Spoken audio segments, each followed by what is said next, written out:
আসসালামু আলাইকুম। আজকে আমি একটা নতুন রেসিপি নিয়ে এসেছি, চিংড়ি মাছ দিয়ে কচু শাক।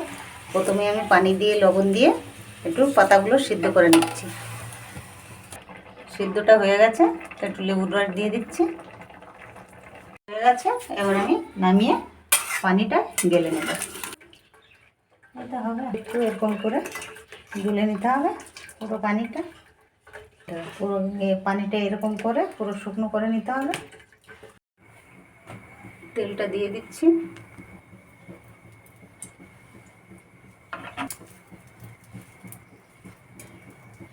কালো জিরেটা দিয়ে দিচ্ছি, তেজপাতাটা, একটা শুকনো লঙ্কা,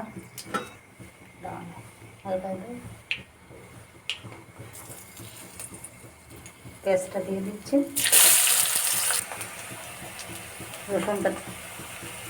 রসুনটা দিয়ে দিচ্ছি, কাঁচা লঙ্কাটা দিয়ে দিচ্ছি, মাছটা দিয়ে দিচ্ছি।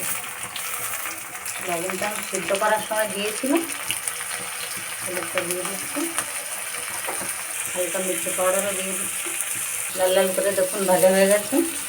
এবার জিরেটা ঢেলে দিয়েছি, একটু জিরে বেটে রেখেছিলাম, একসাথে ঢেলে দিয়েছি।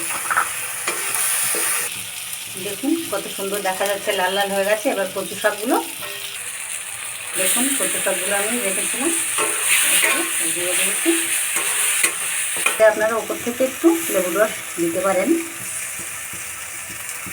অপশনাল। দেখুন পুরো শুকনো শুকনো হয়ে এসছে। আপনারা চাইলে একটু রসও রাখতে পারেন, আমি এই রেখেছি। কত সুন্দর হয়েছে। এবার দেখতে পাচ্ছেন হয়ে গেছে, নামিয়ে নিয়েছে।